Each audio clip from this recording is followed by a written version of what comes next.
Bonjour à toutes, bonjour à tous et bienvenue sur Bourse News. Aujourd'hui, on répond encore une fois à vos questions après les OPCVM il y a quelques semaines. Une vidéo que vous pouvez toujours retrouver sur Bourse News. Aujourd'hui, on va s'attaquer à la bourse et aux questions que vous nous avez posées. Elles étaient très nombreuses concernant la bourse de Casablanca. Et pour répondre aujourd'hui, j'ai l'immense plaisir d'accueillir Majd Gbas, qui est directeur général délégué de BMCE Capital Bourse. Il a pris le temps de regarder à peu près toutes les questions que vous nous avez posées, car elles étaient extrêmement nombreuses, et en tout cas celles qui rentrent dans le champ d'action directement d'une société de bourse, puisqu'il est directeur général adjoint d'une société de bourse. Et on va essayer d'apporter des réponses très claires à vos questions, pour lesquelles, encore une fois, on vous remercie. Majd Gbas, bonjour. Bonjour Adil, le plaisir est partagé. Merci, c'est vraiment un plaisir de vous avoir pour cette vidéo et pour le temps que vous prenez pour répondre aux questions des internautes. Cet effort d'explication, de démystification de la chose est très important pour justement le développement de notre marché. Alors, sans plus tarder, Majd, on va attaquer les questions. Elles étaient nombreuses, on va essayer d'en passer le maximum possible aujourd'hui, quitte à en proposer peut-être une prochainement pour répondre aux autres questions. Alors, j'y vais avec cette première question d'internaute, Majd Gbas. Quelle est la différence entre un ordre de bourse passé en agence bancaire ou en bourse en ligne? C'est peut-être un internaute qui passe déjà ses ordres de bourse à travers son agence bancaire et il veut savoir s'il passe à la bourse en ligne, est-ce qu'il y a des gains potentiels en faisant cela? Tout à fait. Alors, il faut savoir que traditionnellement, on va dire, on a l'habitude d'aller en agence, de passer ses ordres, de voir son banquier, de fixer un cours, on va dire, en fonction du marché. Mais le marché évolue. Et maintenant, effectivement, les clients sont plus en plus friands je dirais, d'instantanéité, on va dire, en tant que ça. Et donc, c'est ce qu'offre justement la bourse en ligne. L'avantage majeur, c'est que vous avez la possibilité de consulter le carnet en temps réel, d'exécuter vos ordres, de voir l'impact quasiment de manière instantanée. Ce que, bien évidemment, lorsque vous vous déplacez dans une agence bancaire, vous n'avez pas ce luxe-là.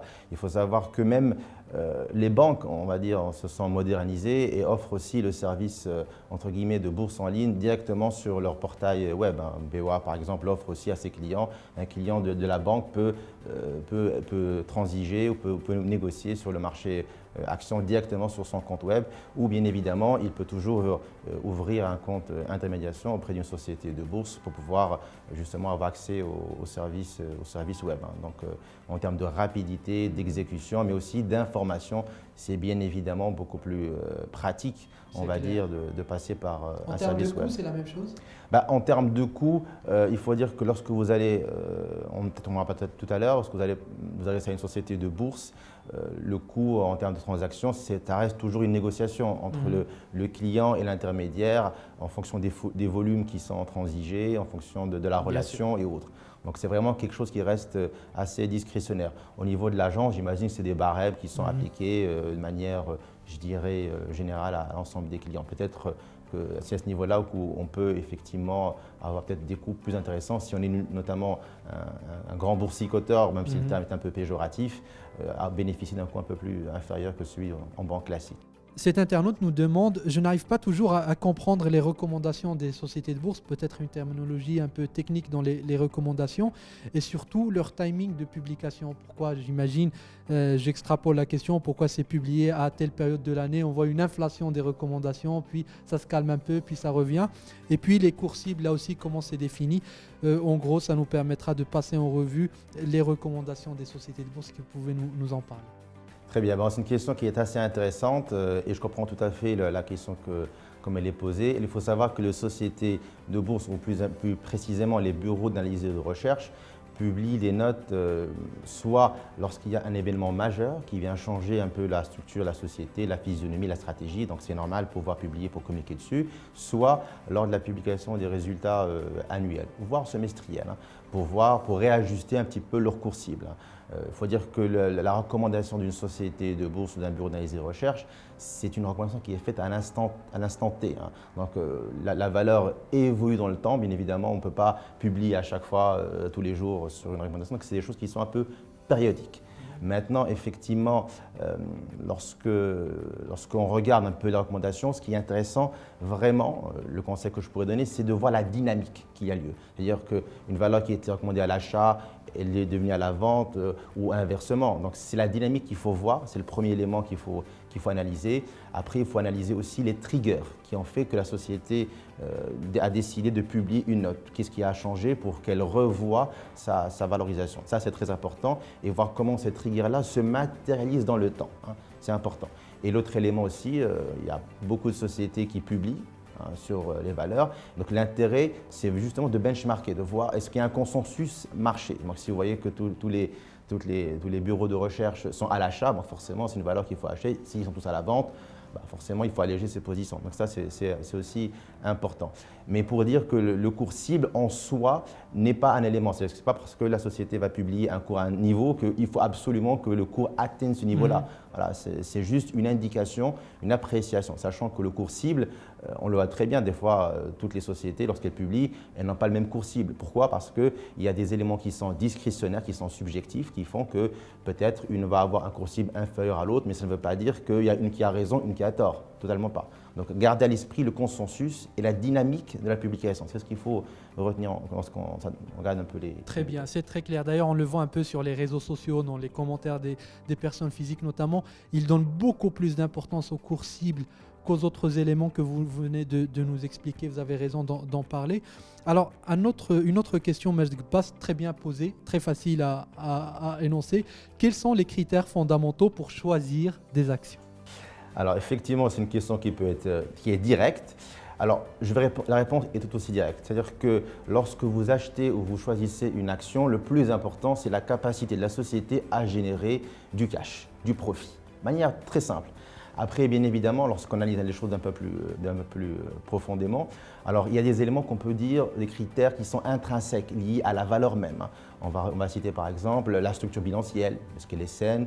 On va citer la stratégie de développement, croissance interne, externe, les marchés dans lesquels elle évolue. On va citer, et c'est très important aussi, la qualité de l'actionnariat, le management, l'information qui est communiquée aux investisseurs. Ça, ce sont des éléments qui sont intrinsèques à la valeur. Après, il y a d'autres éléments qui sont de l'ordre, on va dire, plus relatif, et on va à ce moment-là s'intéresser à des indicateurs. Bon, le plus connu sur le marché, c'est le PE ou le PER, qui représente le cours divisé par le bénéfice par action. Lorsque le PER est élevé, ça veut dire que quelque part la société, on va dire, elle est chère, certes, mais qu'elle est valorisée à un niveau très élevé par rapport à son résultat. Lorsqu'il est faible, on va dire qu'elle n'est pas chère, pour faire un peu simple.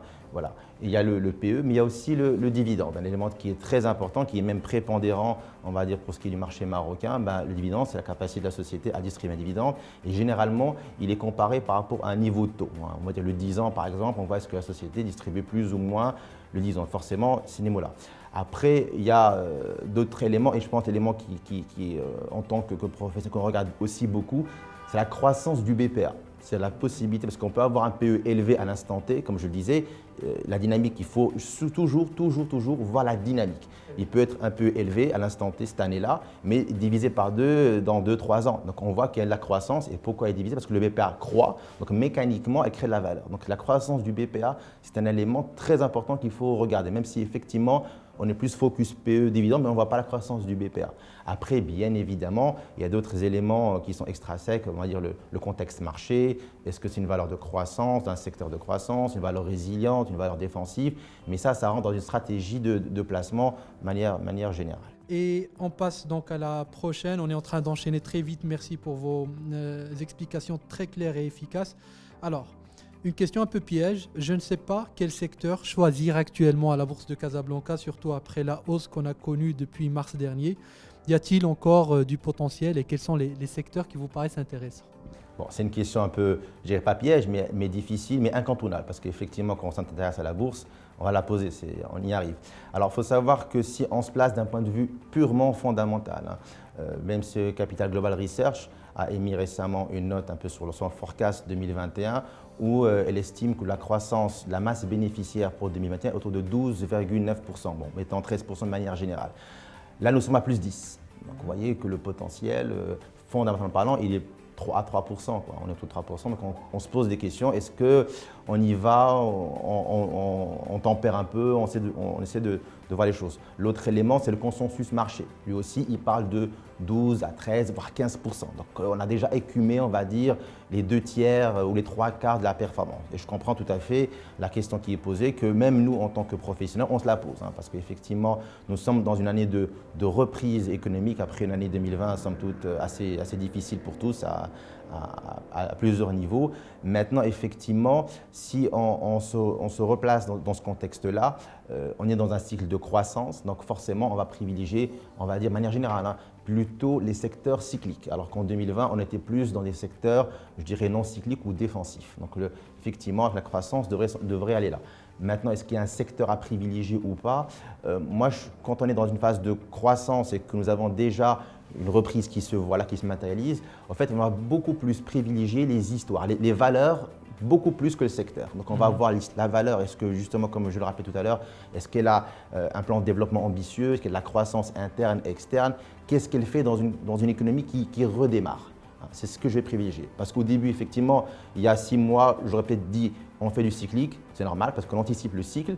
Maintenant, on a déjà écumé, on va dire, le potentiel cyclique. Maintenant, je vais plus creuser pour faire une sélection entre les valeurs, beaucoup plus qu'entre les secteurs. Et donc, favoriser du stock picking actuel. Totalement. Alors, vous m'amenez à la prochaine question, vous me facilitez la tâche, mais je dis que passe. Qu'est-ce qu'un secteur cyclique et pouvez-vous nous donner des exemples de secteurs cycliques à la Bourse de Casablanca? Alors, comme je dis, effectivement, un secteur cyclique, c'est un secteur dont l'activité, on va dire, est corrélée à l'économie. Donc, forcément, quand l'économie se porte bien, ça crée de la croissance et forcément, le secteur en bénéficie. Alors, éminemment, on peut citer le secteur bancaire. Forcément, lorsqu'il y a la croissance, il y a du crédit qui est distribué, la consommation, donc ça progresse. Le secteur du BTP, de l'immobilier. On peut citer aussi le secteur de l'énergie. Donc, tout ça, c'est des secteurs qui sont corrélés à l'économie. Quand ça va bien à l'économie, forcément, ils en bénéficient, ce qui est un peu mécanique. Alors, à l'inverse des secteurs cycliques, on a des secteurs qu'on appelle non cycliques. Certains la parlent de secteur défensif, on va dire plutôt non cyclique parce que quelle que soit la configuration de l'économie, c'est des secteurs qui génèrent du cash et qui continuent de donner la croissance régulière. On va citer l'agroalimentaire parce que crise ou pas crise, forcément il faut bien qu'on se nourrisse, donc forcément on va acheter des produits de base. Excellent. Il y a le télécom, mécaniquement, c'est pas les appels téléphoniques on va dire, ou même la consommation de data. C'est vrai que l'année 2020 est assez atypique, on a vu que ça a plutôt bénéficié. On a tout ce qui est utilities, on va dire l'IDEC et autres, pour ne pas citer d'autres, parce que c'est la seule valeur on va dire du marché. Et bien évidemment un secteur qui est non cyclique, c'est tout ce qui est pharmaceutique. Ça, on le sait très bien, la pharma, forcément, c'est plutôt stable. Alors, il y a un troisième secteur, c'est vrai que c'est assez rare, mais il faut le noter quand même, c'est ce qu'on appelle les secteurs contracycliques. Et généralement, on parle des métaux précieux, les valeurs minières qui ont des métaux précieux. Généralement, lorsqu'on est en récession, on ne va pas acheter des secteurs cycliques, c'est certain. Les non cycliques, on les privilégie, mais on va acheter de l'or, parce que des fois, c'est une valeur refuge. Donc, il y a ce qu'on appelle aussi les stocks contracycliques. Donc, voilà, donc il faut aussi analyser ça. Très bien, merci pour ce panorama. On a presque terminé. Alors, y a-t-il des IPO prévus cette année? Nous l'espérons tous. C'est vrai que depuis, on a eu Arade l'année dernière, on a eu Mutandis, Immorant par la suite, plutôt avant. On espère qu'il y en aura. C'est vrai, pour le moment, on pense aussi qu'il pourrait y avoir des OPV, à l'instar de celle de Maroc Télécom en 2019. Pourquoi pas réitérer une deuxième? Pourquoi pas Marsa Maroc? C'est un peu ce qui est, on va dire, je dirais pas les rumeurs, mais pratiquement des vœux pieux du marché pour pouvoir donner un peu plus de liquidité au marché. Mais pour le moment, à l'instant T, c'est vrai qu'il n'y a pas encore d'annonce qui ait été faite à ce niveau-là. Et on verra peut-être d'ici la fin d'année, nous réservera des surprises. Très bien, sachant que le gouvernement a budgétisé des privatisations cette année, il n'a pas donné de nom et on espère tous que ces privatisations se feront par voie de bourse, n'est-ce pas? Pour quand la généralisation de la vente à découvert pour les personnes physiques? Alors, je ne parlerai pas de vente à découvert de manière directe, mais je dirais plutôt, vous n'êtes pas sans savoir que le marché est à l'aune d'une évolution, pour ne pas dire une révolution, parce que nous avons le projet de loi par rapport au pré-emprunt de titres qui est en cours d'être voté. Je pense qu'il est au niveau de la deuxième chambre. Donc ça va apporter bien évidemment de la diversification, la possibilité pour des investisseurs, de manière très simple, d'emprunter des titres et de les vendre sur le marché sur une période donnée, de pouvoir, une fois que lorsque vous avez vendu vos titres, mettons sur 3 mois, si le cours a baissé, vous les achetez à prix bas, donc forcément vous bénéficiez de la baisse. S'ils ont progressé, forcément c'est le schéma inverse. Donc il y a les pré-emprunts de titres qui devraient voir le jour, on l'espère bientôt, dès que les circulaires de la MMC seront publiées, que les modalités seront un peu connues. L'autre évolution, voire même révolution sur ce marché, c'est l'arrivée du marché à terme. Il faut savoir que les travaux sont en cours avec la bourse de Casablanca pour un lancement prochain, on l'espère tous, à partir de 2022, du premier, on va dire, futur sur indice. Donc ils ont lancé récemment le MSCI 20 qui se veut être l'indice des valeurs les plus liquides de la bourse de Casablanca. Et je pense que, Inch'Allah, dès le début de l'année prochaine, on pourra commencer à acheter et vendre des futurs. Et quand on vend un futur, forcément, si vous achetez un futur, c'est que vous anticipez une hausse du marché à terme. Si vous vendez le futur, vous anticipez une baisse. Donc forcément, vous pouvez bénéficier du mouvement inverse. Donc ça créera, on va dire, une nouvelle dynamique, ce que nous n'avons pas pu, ce que nous ne faisons pas maintenant sur le marché, puisque nous sommes sur un marché qui est unidirectionnel. On ne peut gagner que si ça monte. Dernière question, Majd Bass, une question qui fâche les sociétés de bourse, mais vous nous avez habitués depuis tout à l'heure à votre franc-parler. Elle concerne les frais des sociétés de bourse. Alors, on a eu quelques personnes physiques qui réclament une baisse des frais. C'est normal d'intermédiation, c'est légitime de demander ça.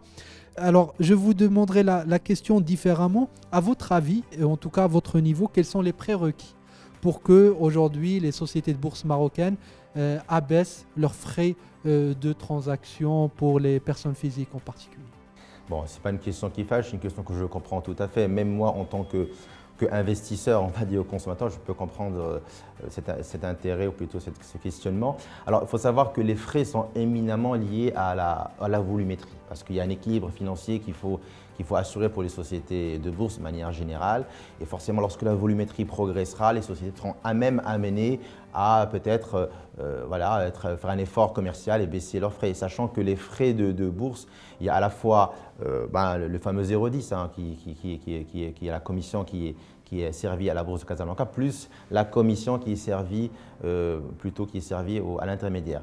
Donc ça reste, comme je l'avais dit, je pense au tout début, une négociation entre le client et la société de bourse. Bien sûr, nous sommes dans un marché qui est libre, la concurrence elle est là. Oui. Le client a charge à lui de faire jouer la concurrence, on va dire, sachant que lorsque vous allez vous adresser pour choisir une société de bourse, il ne faut pas que les frais soient le premier élément de sélection. Il y a d'autres éléments, la proximité, le conseil, la disponibilité d'un service bourse en ligne. Bref, il y a d'autres éléments qualitatifs, je pense, qui apporteront de la valeur ajoutée beaucoup plus que les frais. Parce que après tout, ce n'est pas des frais qui sont exorbitants.